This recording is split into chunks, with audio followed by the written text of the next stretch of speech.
우리 인간이 영원의 이 땅에서의 삶을 마치고 영원에 처하게 되는 그 일을 지금 5주에 걸쳐서 우리가 계속해서 보아왔습니다. 오늘이 이제 마지막 주입니다.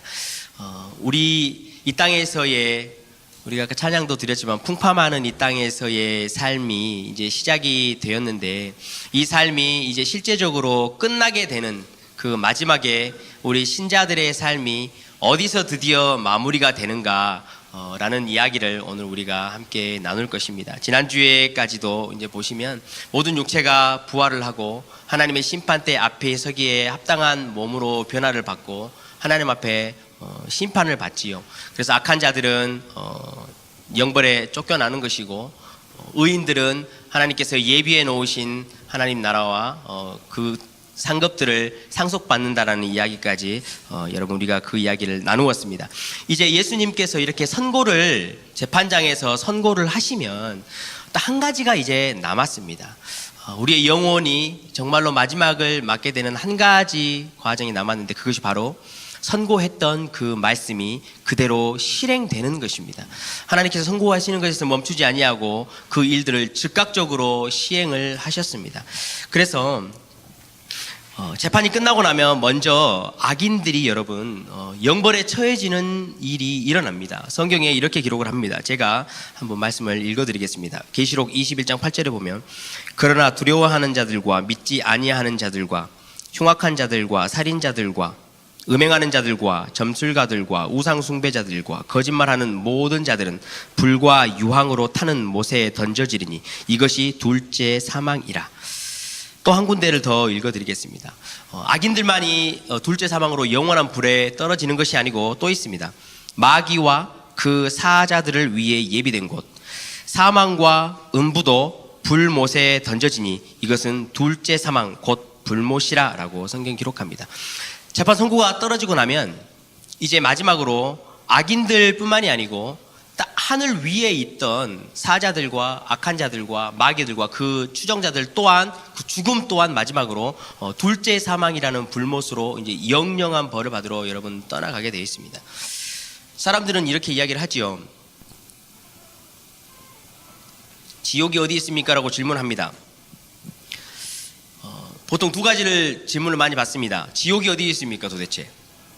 그리고 한 가지 더는 나는 이 땅 가운데 살면서 특별한 나쁜 죄를 짓지도 않았는데 내가 꼭 지옥으로 가야 합니까? 이 두 가지 질문입니다. 그런데 여러분 신기한 것은요, 사람들의 본성에는 하나님으로부터 형벌을 받고 지옥으로 가는 것이 정말 싫다라는 그 본성이 이 안에 들어 있습니다.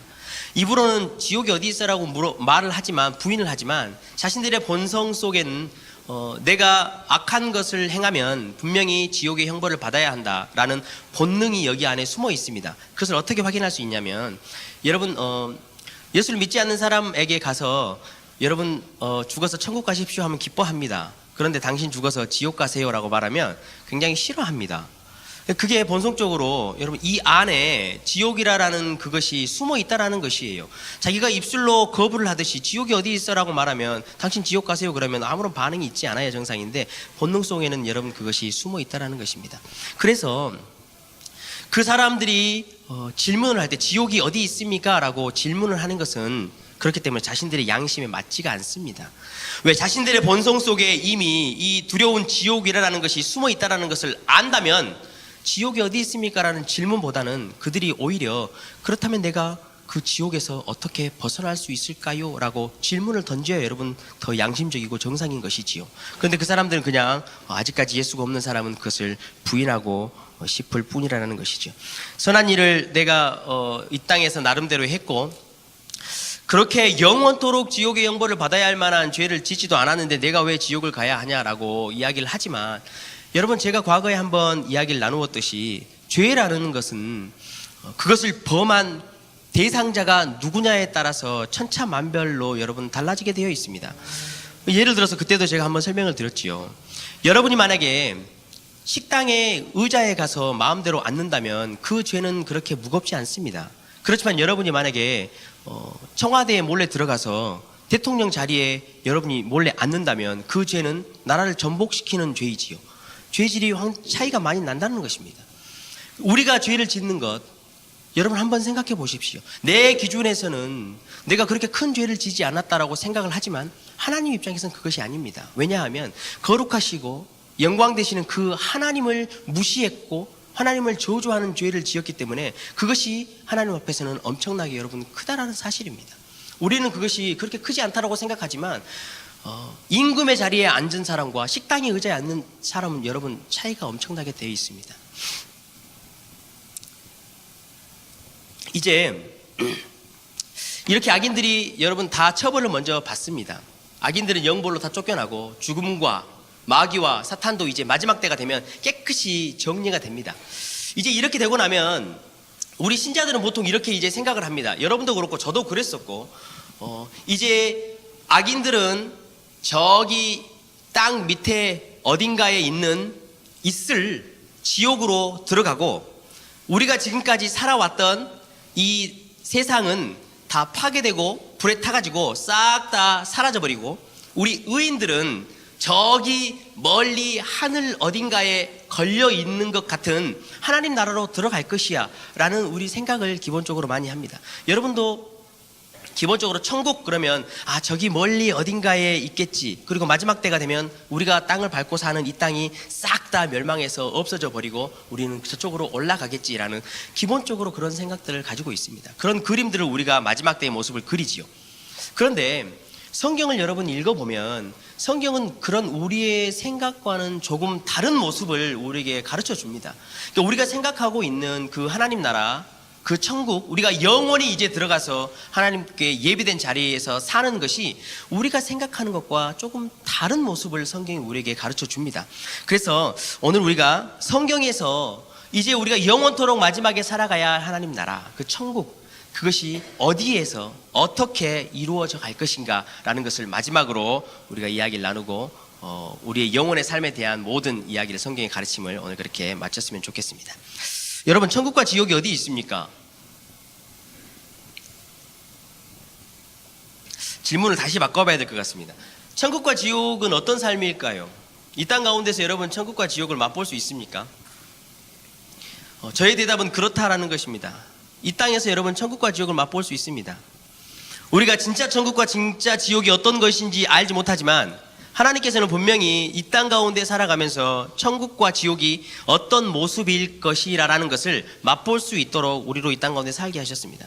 그래서 과거에 네덜란드에 있는 한 목사님께서 이런 책을 쓴 제목이 있습니다. 당신은 지옥 가운데 살면서 지옥을 믿지 않는가? 이런 책을 쓰신 적이 있습니다. 다시 말하면 지금 우리가 이 땅 가운데에서 여러분 살아갈 때에 우리가 경험하는 절망, 고통, 아픔, 이러한 것들을 우리가 맛을 볼 때 이것이 극대화가 되고 이것이 영원해진다라면 하나님 나라에 가지 못하는 지옥을 맛보는 것이지요. 이 땅 가운데서 살아가면서 우리가 그것을 맛볼 수 있다는 것입니다.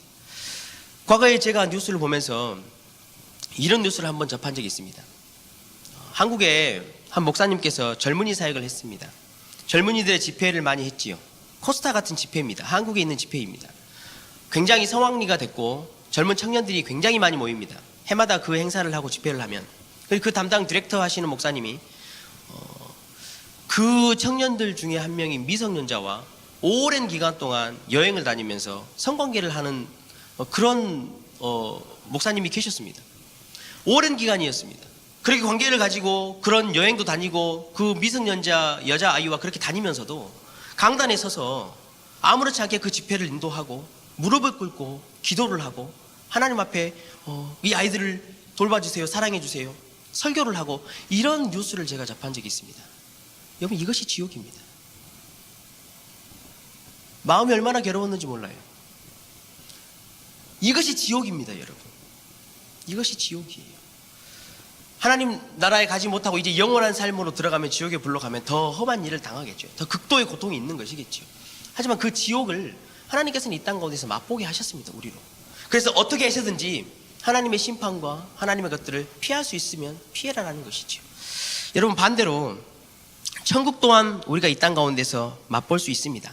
어떻게 맛보냐고요? 여러분의 삶을 보시면 압니다.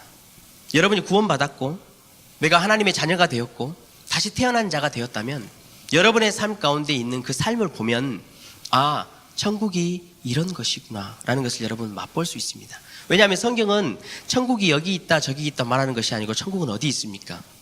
우리의 마음속에 있기 때문에 그렇죠.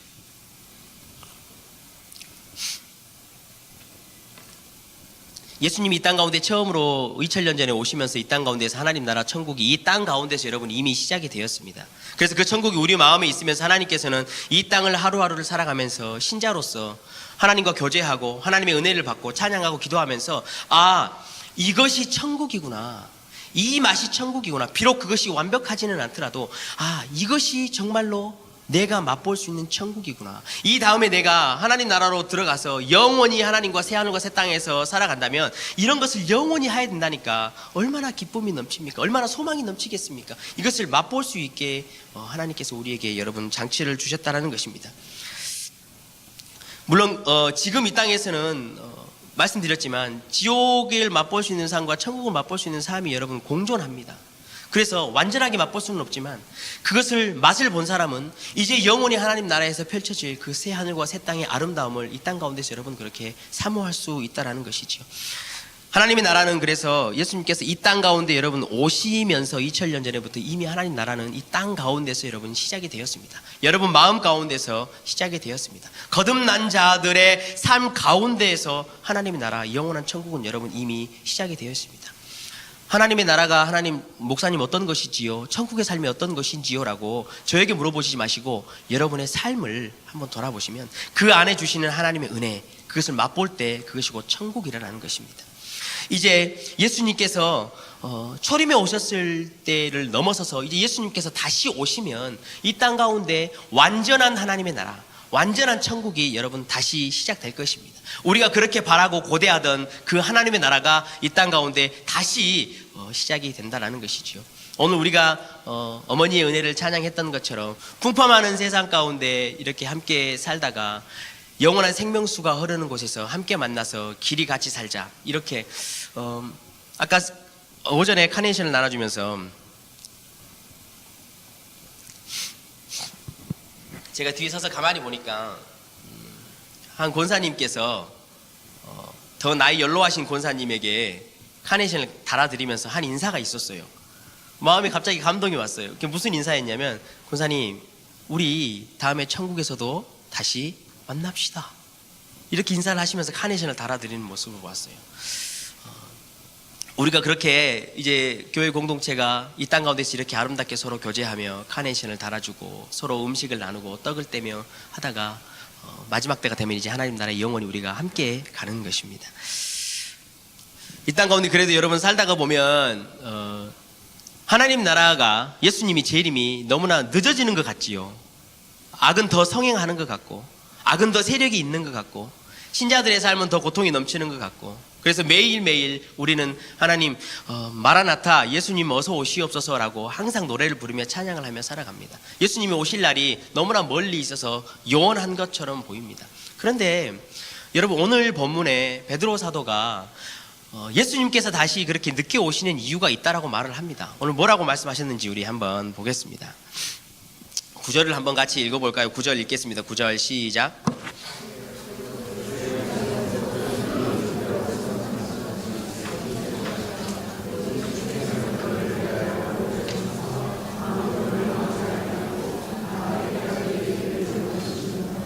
아멘. 예수님께서 지금 하나님의 나라를 가지고 이 땅 가운데 더디게 오는 것처럼 보이는 이유가 있습니다. 여러분 딱 한 가지예요. 이 세상에 있는 모든 사람들이 그 아름다운 하나님의 나라 천국을 맛볼 수 있도록, 그 안에서 같이 살아갈 수 있도록 지금도 기다리신다라는 것이에요. 우리를 너무나 사랑하시기 때문에, 그리고 이 인류와 세상의 모든 사람들을 너무나 사랑하시기 때문에 당신께서 예비해 두신 이 하나님의 나라가 너무나 좋고 귀한 것이기 때문에 이것을 단 한 사람이라도 좀 맛보고 같이 살았으면 좋겠다라는 아버지의 마음인 것이에요. 그래서 기다리고 또 기다리고 계신다라는 것이에요. 하지만 여러분 세상에 많은 사람들이 더 늦게 올 거야, 나중에 오시겠지라고 생각하는 것보다 하나님의 나라는 이미 가까이 와 있습니다.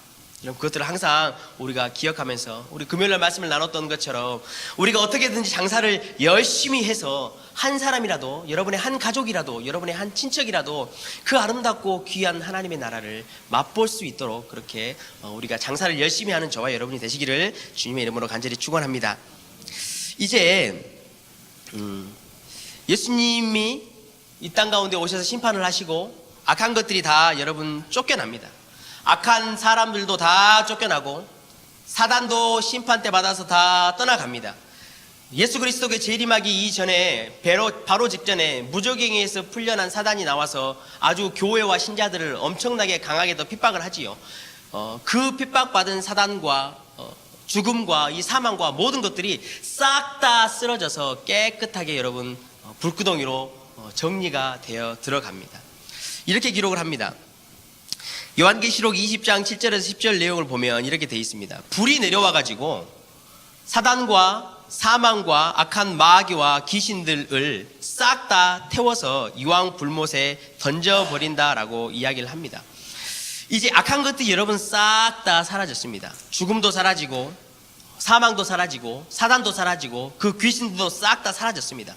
이제 우리가 그러면 살고 있었던 이 땅과 세상이 어떻게 될 것이냐 말입니다. 이것이 영원히 파괴될 것입니까? 이것이 다 사라지고 하나님의 나라가 저 위에 우리가 알고 있는 하나님 나라에 걸릴 것이냐 말입니다. 이제 우리가 하나님 나라가, 우리가 바라는 천국이 어떻게 만들어질 것인가를 한번 내용을 살펴보도록 하겠습니다. 우리 내용을 한번 읽어보겠습니다. 10절을 한번 같이 읽어보겠습니다. 10절, 11절, 12절이니까 우리 세 절을 한번 같이 읽어보겠습니다. 10절, 11절, 12절 같이 읽습니다. 시작.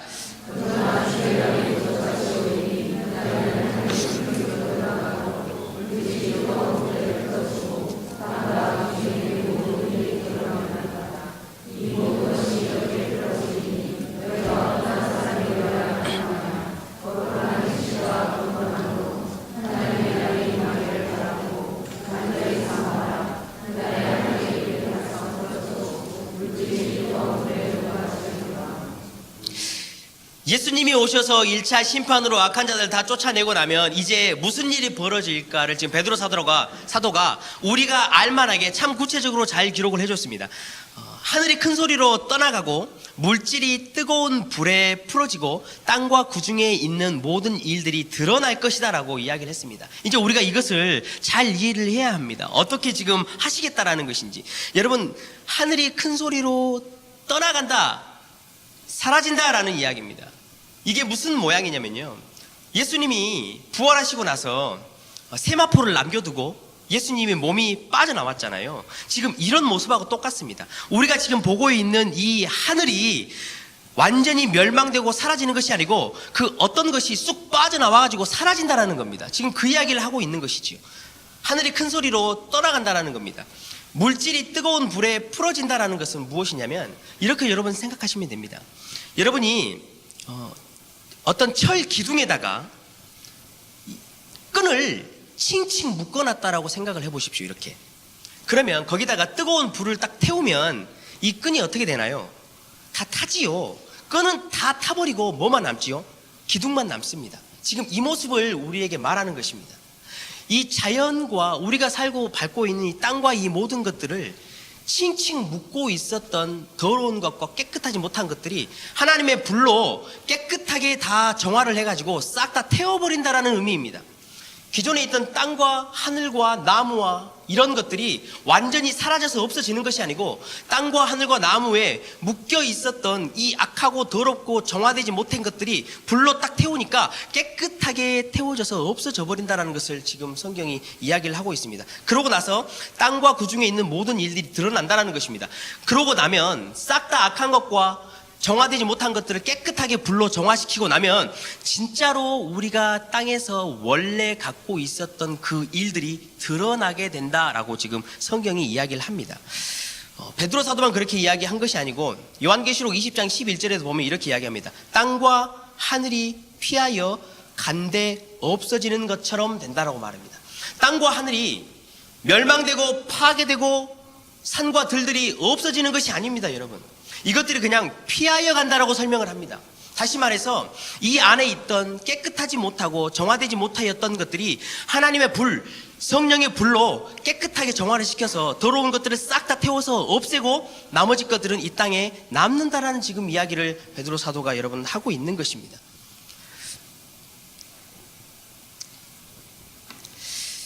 성경에서 이야기하는 것을 지금 제가 여러분에게 최대한 쉽게 지금 설명을 하려고 여러분 노력을 하고 있습니다. 왜냐하면 우리가 기본적으로 하나님 나라를 생각하고 천국을 생각했을 때에 이 땅에 존재하는 모든 것들은 다 사라진다라고 우리는 생각을 하고 있습니다. 그런데 성경은 그것을 말하고 있지 않습니다. 오늘 제가 지금 두 가지 본문 말씀을 드린 것만 보아도 하늘이 파괴되고 무너진다, 땅이 파괴되고 없어진다는 말을 하지 않습니다. 무엇인가가 떠나가고 무엇인가를 태워서 그것을 풀어놓고 자유하게 하면 땅에서 새로운 일들이 저절로 나타난다라는 지금 표현을 하고 있는 것이지요. 계속해서 그 이야기를 한번 보겠습니다. 이렇게 정화가 되면요, 이제 드디어 그 하나님의 창조 때에 있었던 그 모든 일들이 정확하게 드러난다라는 것이에요. 더 완전하게 만들어진다라는 것을 지금 이제 성경은 다시 설명을 합니다. 계속해서 한번 보겠습니다, 여러분. 오늘 13절 말씀을 이제 한번 마지막으로 읽어보겠습니다. 13절입니다. 시작.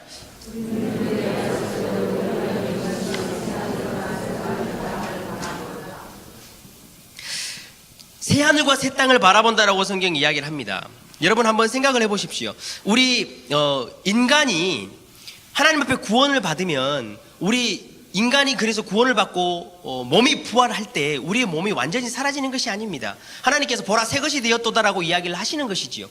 기존에 있던 우리 몸이 완전히 사라져서 완전히 새로운 몸이 되는 것이 아닙니다. 제가 과거에 몇 주 전에 말씀을 드렸듯이 우리의 몸은 부활해서 우리의 형체를 그대로 가지고 부활합니다. 다만 이것이 어떻게 변하냐면 영원의 삶에 맞도록 합당하도록 변화지는 것입니다. 하나님께서 은혜를 주셔서 변화하는 것이죠. 그렇다면 그것과 동일하게 우리가 지금 밟고 있는 땅과 하늘과 산과 바다와 이 모든 생물들이 완전히 망가져서 없어져 버리는 것이 아니고 하나님 나라의 영원한 삶에 합당하도록 그것들이 변화되어진다라는 것을 성경이 계속해서 우리에게 여러분 이야기를 하고 있습니다. 그래서 오늘 본문의 약속대로 의가 있는 새 하늘과 새 땅을 바라보다라고 이야기를 하지요. 요한계시록 21장 1절에 이렇게 기록을 합니다. 또 내가 새 하늘과 새 땅을 보니 처음 하늘과 처음 땅이 없어졌고 바다도 다시 있지 않더라라고 성경이 기록을 합니다. 처음에 있던 땅과 처음에 있던 하늘이 지금 사라졌다라는 것이에요. 그것이 완전히 파괴된 것이 아니고 완전하지 못했던 처음 하늘과 처음 땅이 사라지고 완전하게 여러분 변화를 받는다라는 것이에요. 바다도 거기 있지 않더라라고 말하는 것은 이제 요한계시록을 보면 이 바다라는 곳이요 음녀가 앉아있던 곳이에요. 음녀가 앉아있던 곳이고 그 바다에서 영과 짐승이 나온 곳이에요. 그러니까 이 바다는 사악한 것이지요. 좋지 않은 곳입니다. 이것이 이제는 더 이상 없어져서 사라진다라고 지금 성경이 여러분 이야기를 합니다. 더러운 것들이 싹 다 사라지고 우리가 지금 밟고 살아가고 있는 이 천지 만물과 땅들이 새롭게 변화를 받는다라고 성경이 여러분 기록합니다. 계시록 21장 5절에도 성경은 이렇게 기록합니다. 보좌에 앉으신 이가 이르시되 보라 내가 만물을 새롭게 하노라. 만물을 파괴하고 모든 것을 다 없애버리는 것이 아니고 이 만물을 다시 영원에 맞게 새롭게 만들어 주신다라는 것을 이야기하는 것이죠. 그렇게 하고 나면요 계시록 21장 2절에 이렇게 기록을 합니다. 새 하늘과 새 땅이 이제 먼저 악한 것과 사망과 마귀와 귀신들이 여러분 싹 다 쫓겨났지요. 그리고 우리가 살고 있던 땅과 하늘과 바다 이 모든 것들이 깨끗하게 다시 영원에 마땅한 물질적인 것으로 여러분 새로 바뀐다라는 것이에요. 그렇게 바뀌고 나면 이제 무슨 일이 벌어지냐면요 요한계시록 21장 1절에 이렇게 기록합니다. 거룩한 성 새 예루살렘이 하나님께로부터 하늘에서 내려오니 그 준비한 것이 신부가 남편을 위하여 단장한 것 같더라라고 이야기를 합니다. 여기서 말하는 새 예루살렘은 누구냐면요 저와 여러분이에요. 지금 아담 때에서부터 예수님이 재림하셔서 올 때까지 구원받는 모든 의인들을 새로운 교회들을 다 새 예루살렘이라고 부릅니다. 성경이. 이 그림을 어떻게 이제 우리가 그려보면 되냐면요 악한 것들이 싹 다 떠나가고 하나님께서 이 땅과 하늘과 모든 물질들을 영원에 합당하게 변화시키고 정화시킨 이후에 저와 여러분 마지막 때에 모든 믿는 새 예루살렘의 공동체들이 하늘로부터 내려온다라고 성경이 기록을 하고 있습니다. 내려와서 이 땅 가운데에서 영원히 우리로 왕 노릇하게 하신다라고 성경이 기록을 합니다. 이 땅 가운데서 다른 누가복음에 우리 보았듯이 다른 성도 섬기고 다른 사람도 섬기고 천사들에게 명령도 하고 천사들도 판단하고 고린도서 6장에 그렇게 기록이 되어 있습니다. 계속해서 한번 볼까요? 하나님께서는 그래서 만물을 여러분 아름답게 창조하셨던 이 천지 만물을 완전히 싹 다 쓸어버리시는 것이 아닙니다. 당신께서 창조하셨던 그 아름다움, 완전하게 예쁘다라고 아름답다라고 창조하셨던 그 천지 만물을 싹 쓸어버리는 것이 아니고 다시 하나님의 에덴을 회복시키는 것이지요. 그때 당시에 창조 때 있었던 에덴보다 더 완전한 에덴을 다 회복시키시는 것이 하나님의 여러분 계획입니다.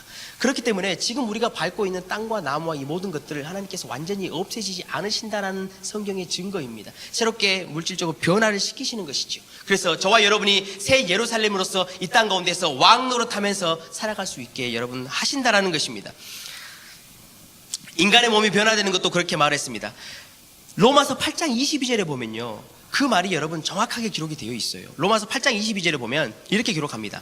썩어짐에 피조물들이 이렇게 말한다고 기록이 돼요. 피조물들이 말을 한 거예요. 그러니까 이 산과 나무와 들들이 지금 말을 한다라는 거예요. 로마서 8장 22절에 뭐라고 기록됐냐면요, 우리도 산과 나무인 나도 바다도 썩어짐의 종 노릇 한 데서 해방되어 하나님의 자녀들의 영광의 자유에 이르는 것이래요.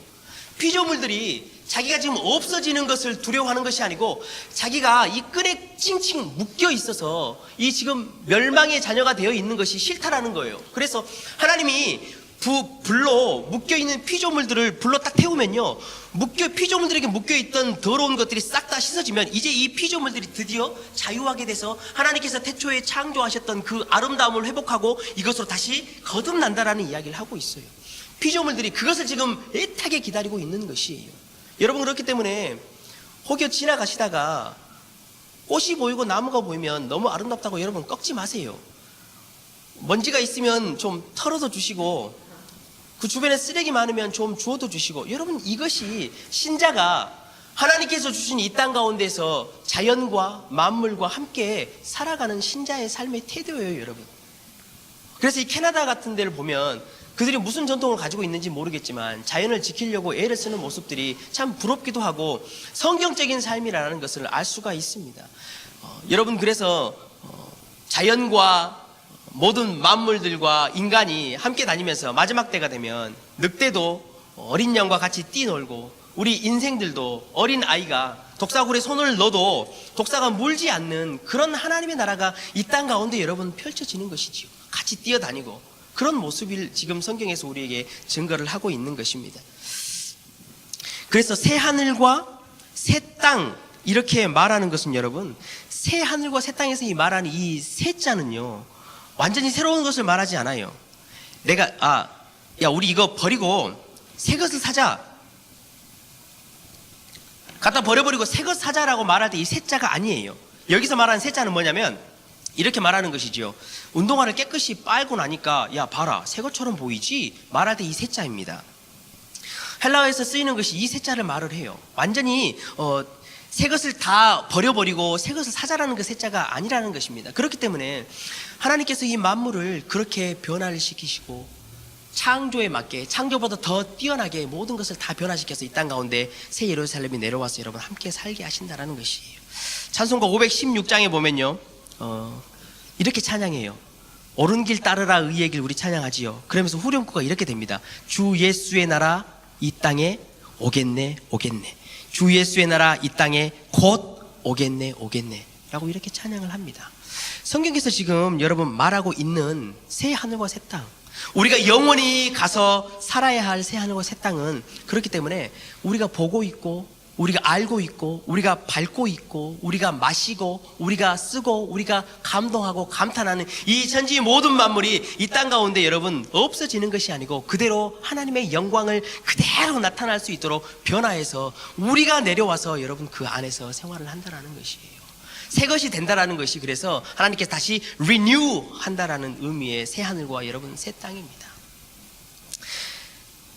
그 나라가 여러분 어떤 나라입니까?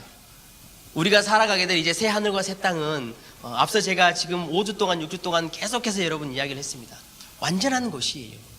두려움과 아픔과 고통이 없습니다. 성경이 이렇게 명확하게 표현합니다. 계시록 21장 4절에 보면 모든 눈물을 그 눈에서 닦아주시니 다시는 사망이 없고 애통하는 것이나 곡하는 것이나 아픈 것이 다시 있지 아니하리니 처음 것들이 다 지나갔음이로라. 악한 것들과 우리가 이 땅 가운데 보았던 더럽고 악한 것들도 여러분 깨끗하게 정화가 되고 아픔도 없고 고통도 없는 그 나라 가운데 이 땅 가운데서 우리가 함께 살아갈 수 있다라는 것입니다.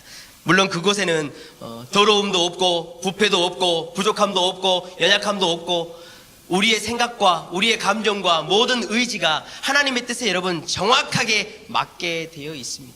내가 무엇을 생각하든지 하나님의 뜻에 맞는 것이고 내가 어떤 감정을 가지든지 그것은 하나님을 찬양하는 것이고 내가 무엇을 하려는 마음을 가지고 의지를 갖더라도 그것은 하나님이 원하시는 일이 된다는 것입니다.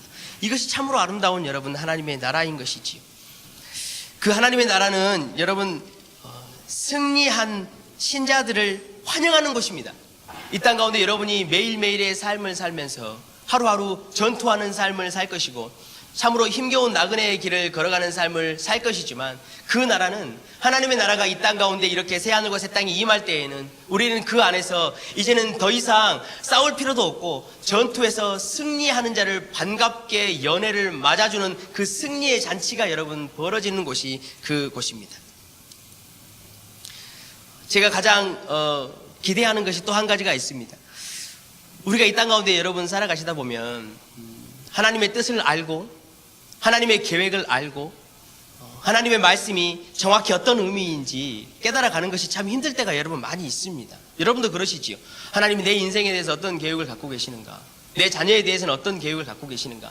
도대체 하나님이 지금 이 성경에서 말하는 것이 희미하게는 알 것 같은데 도대체 이것이 무슨 말인가 모를 때가 여러분 참 많이 있습니다. 그래서 내가 하나님 말씀을 어떻게 순종해야 될까라는 고민을 할 때가 많이 있죠. 하지만 이제 새하늘과 새 땅이 여러분 시작되면 그런 고민을 하지 않으셔도 됩니다. 하나님의 뜻을 정확하게 우리가 알 수 있습니다. 하나님이 어떤 계획을 가지셨고 하나님이 우리가 이 땅 가운데 있을 때 우리 인생 가운데 세웠던 계획이 어떤 것이었는지를 명확하게 알고 하나님께서 나를 그때 그렇게 인도하시고 통치해 주셨구나. 내가 사망의 골짜기에 있었지만 그럼에도 불구하고 하나님은 그때도 여전히 나를 위해서 일하고 계셨구나.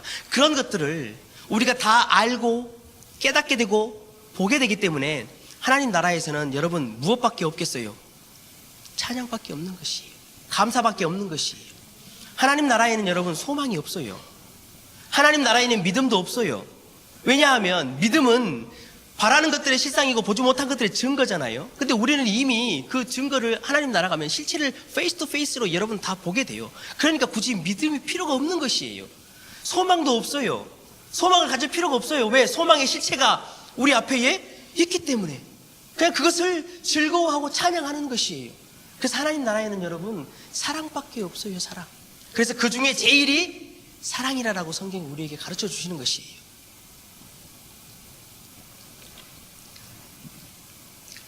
청년들과 학생들이 이렇게 설교를 하잖아요. 맨날 찬양만 하고 맨날 감사만 한다고 천국 가면. 그러면 아이들이 목사님 저는 그런 천국은 노하겠습니다. 아니 어떻게 그곳에서 맨날 찬양을 하고 맨날 기도만 하는 일 너무 따분한 것 같아요. 제가 SNS를 한번 보다가 어떤 한 학생이 수련회를 참석을 했는데 수련회 설교를 듣고 앉아 있는 그 학생이요, 설교 노트를 적었던 그 설교 노트가 SNS에 올라와 있었어요. 설교를 듣고 앉아 있는데 앞에서 목사님이 설교를 길게 하시니까 지루했던 거죠. 그래가지고 설교 노트를 적었어요. 나름대로 지루함을 면해보고자. 근데 그 설교 노트 제목이 뭐냐면요, 생존일기예요. 생존일기. 앞에서 목사님이 설교를 하시는데 자기 살아남아야 된다는 거죠. 저 긴 설교를, 지루한 설교를 살아남아야 된다는 거예요. 생존일기예요, 타이틀이. 그래서 한 10분이 지나면요, 10분 간격 보니까 10분 간격으로 적은 것 같아요. 제가 한번 읽어드릴게요. 어떻게 적었는지. 10분이 딱 지나고 나서 이렇게 적었습니다. 그 친구가 다리가 점점 마비가 된다. 또 10분이 지나니까 또 시간이 좀 지난 것 같아요. 제가 다 하는 기록을 안 했지만 이렇게 적었습니다. 엉덩이가 눌리는 이 고통을 버텨야 한다. 지루하다라는 거예요. 항상 찬양하고 항상 예배 드리고 항상 설교를 들어야 하니까 지루하다라는 거예요. 마지막이 참 기가 막힌 마지막이 명언입니다. 마지막에 이제 거의 끝날 때쯤 이렇게 적었습니다. 이후에 피자와 치킨이 있다는 데 소망을 건다. 하나님 나라에서 맨날 찬양만 하고 감사만 하고 기도만 하니까 이 청년에게는 나름대로 이게 굉장히 지루했던 것 같아요. 여러분, 하나님 나라는 지루하지 않습니다. 왜냐하면요, 거기에 가면 공동체가 있어요. 가족 공동체가 있어요. 그러니까 우리가 이렇게 모여서 예배하듯이 똑같이 모여 있어요. 가면 여러분, 아담하고 만나도 말 틀 수 있어요. 아담도 있고 하와도 있고 거기 가면 많이 계시잖아요. 우리 폴리카 목사님도 계시고 주기철 목사님도 계시고 손양원 목사님도 계시고 아브라함, 모세, 돌멩이를 잘 던졌던 다윗, 공동체가 여러분 그 안에 다 있어요. 이 공동체 안에서 정말로 함께 기뻐하면서 교제를 나누고 한 가족처럼 실제적으로 떡을 떼진 않겠지만 떡을 떼는 것과 같이 서로 얼싸안고 고생했다, 고생했어, 풍파많은 세상에서 험한 삶 살다가 이제 이렇게 영원히 생명수가 흐르는 곳에 함께 살았으니까 고생했다, 감사하다, 이렇게 여러분 교제를 나누는 것이지요. 서로가 서로를 여러분 알아보게 돼요. 말씀드렸듯이 우리의 육신과 육체가 완전히 새로운 것이 아니고 여러분이 지금 가지고 있는 그 육체가 단지 하나님 나라에 맞게 변형되는 것이기 때문에 올라가면 여러분 바로 알아볼 수가 있어요. 저와 여러분도 여기서 우리가 같이 영원히 살지는 못할 것이지만 어디에 떨어져 있든지 간에 여러분 올라가면요, 저를 여러분이 대번에 알아볼 수 있어요. 저도 여러분을 대번에 알아볼 수 있는 것이지요. 그래서 함께 만나서 그동안의 삶과 그 이야기를 여러분 나눌 수 있는 공동체가 하늘나라의 공동체예요. 그러니까 심심할 겨를이 없어요. 만나서 또 이야기하고 또 이야기하고. 특히 여성분들은 하나님 나라에 올라가가지고 맨날 예배만 하고 찬양하고 교제하는 게 이렇게 지겨운 게 아니라는 걸 잘 아실 거예요. 3시간씩 4시간씩 통화하시고 나서도 끝나시면서 이렇게 말씀하시지요. 자세한 건 다음에 이야기하자, 이렇게 여러분 말씀하시잖아요. 남자들도 때로는 그렇습니다. 그 하나님 나라는요, 여러분, 하나님께서 내 인생을 책임지셨던 것, 하나님께서 내 인생을 얼마나 드라마틱하게 인도해 오셨던 것, 하나님이 나를 이때 이렇게 하셨어 하고 자랑할 수 있는 것이에요. 권사님 만나고 장로님 만나고 청년들 아이를 만나면 하나님께서 내가 이렇게 절망 가운데 빠져 있을 때 나를 이렇게 세워주셨어라고 나를 세우시고 나를 정말로 은혜를 주신 하나님을 자랑하다 못해 찬양하는데 여러분 우리가 정신이 없다라는 것이에요.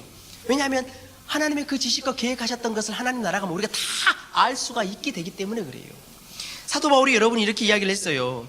데살로니가 교회 성도들에게 이렇게 편지를 썼어요. 데살로니가 2장 19절에 보면 우리 주 예수께서 강림하실 때 그의 자랑의 면류관이다 라고 말을 했어요. 예수께서 강림하시면요, 이 사도 바울 목사가 데살로니가 교회 성도들에게 당신들이 나의 자랑의 면류관입니다 라고 하나님 앞에 이야기를 한다라는 것이에요. 이렇게 서로 교제를 하는 거예요. 목사가 성도한테 하나님 보세요, 저 권사님이 제 자랑의 면류관입니다 라고 보세요 하나님 라고 말하면 그 권사님도 똑같이 이야기해요. 아니에요 하나님, 저 목사님이 제 자랑의 면류관이에요. 지옥에 있던 자들은 그 반대였잖아요.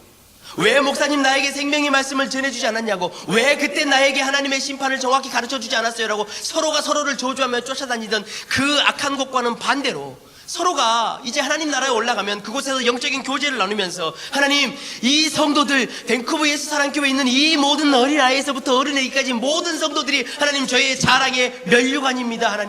하나님께서 그들을 보호하시고 사망의 음침한 가운데서도 구해주시고 머리카락 하나도 상하지 않게 인도해 주셨던 저 자랑의 면류관입니다. 하나님, 이렇게 이야기를 하는 것이지요. 성도들도 여러분 똑같이 저에게 이야기하는 것이, 우리 목사님들에게 똑같이 이야기하는 것이, 하나님 저 목사님을 저에게 보내주셔서 너무나 감사합니다. 저 공동체를 나에게 보내주셔서 너무나 감사합니다. 저들과 함께 내가 이 정말로 풍파 많은 삶 가운데서 해칠 수 있었고, 저 옆에 있는 내 성도가, 내 동역자가 같이 함께 기도해줘서 내가 버틸 수 있었고, 선교사님들도 여러분 동일하게 그렇게 말씀하실 것이에요. 우리가 멀리 육체적으로는 떨어져 있었지만 저 교회가 2영 마일리 떨어진 곳에서 이 선교지를 위해서, 나를 위해서 기도해 줬기 때문에 이 선교가 하나님 앞에 열매를 맺을 수 있었습니다. 하나님, 저 밴쿠버 예수사랑교회가 내 선교의 열매입니다 라고 말하는 것이지요. 그렇기 때문에 여러분, 청년 학생 여러분, 지겨울 때가 없어요. 지겨운 때가. 올라가면 여러분, 그래서 하나님 나라가 이 땅 가운데 임하고 우리가 다시 이 땅 가운데 살게 되면 그곳에서 이제 예수님과 우리가 직접적으로 이렇게 교제를 나누는 것이에요. 여러분 한번 생각해 보세요. 이것이 얼마나 아름다운 일인가. 여러분이 신앙생활을 해나가고 살아가시다가 힘든 일이 있고 어려운 일이 있을 때 하나님께 기도하고 하나님의 말씀의 은혜를 주셨을 때 그 힘들고 어려운 장소가 천국으로 바뀌는 것을 여러분 경험해 보셨을 것이라는 믿습니다. 이 땅 가운데 지옥과 같은 삶을 살고 있음에도 불구하고 그곳에 성령의 은혜가 임하고 말씀의 은혜가 임하면 그곳이 여러분 천국처럼 바뀌어요. 왜? 하나님이 거기 계시기 때문에. 그렇다면 여러분 반대로 생각해 보십시오. 하나님 나라 가서 하나님의 그 영광된 임재를 내가 바로 앞에서 맛보고 같이 교제를 한다면 그 은혜와 영광이 얼마나 크겠냐라는 것입니다. 사랑하는 성도 여러분, 하나님의 나라는 이 땅 가운데 임하게 되어 있습니다. 이제 마지막 때가 되고 모든 악한 것들이 싹 다 쓸어지고 나면 하나님께서 우리가 밟고 있는 이 땅과 우리가 살고 있는 이 땅을 새롭게 변화시키셔서 새 하늘과 새 땅을 만드시고 그것이 완성이 되면 새 예루살렘이 내려와서 이 땅 가운데서 영원히 하나님과 왕노릇하는 그런 삶을 우리가 살아갈 줄로 믿습니다. 그렇기 때문에 사랑하는 성도 여러분, 이 땅을 살아가시면서 하나님께서 우리에게 명령하셨던 것처럼 날마다 생육하고 번성하고 이 땅을 잘 가꾸고 이 땅을 잘 지키고 그렇게 하나님 앞에 그런 삶의 태도를 가지고 살아가시는 저와 여러분이 되시길 주님의 이름으로 간절히 축원합니다. 여러분, 우리는 천국 백성입니다. 우리 옆에 앉아 계신 우리 공동체 지체들에게 이렇게 한번 이야기하겠습니다. 당신은 하나님 나라의 백성입니다 라고 한번 이야기하겠습니다. 이 땅의 보화와 소유가 아니고 하나님과 교제하는 것에 여러분 소망을 두고 사시는 여러분이 되시기를 부탁드립니다. 말씀을 진정 나의 지혜의 원천으로 삼고 예배를 나의 삶의 목적으로 여기면서 그렇게 하루하루를 살아가시는 여러분 되시길 또한 주님의 이름으로 간절히 축원합니다. 하나님 나라의 자녀의 합당한 성품과 위엄을 가지고 이번 한 주도 여러분 새 하늘과 새 땅을 고대하고 소망하면서 승리하시는 여러분 되시기를 주님의 이름으로 간절히 축원합니다. 아멘.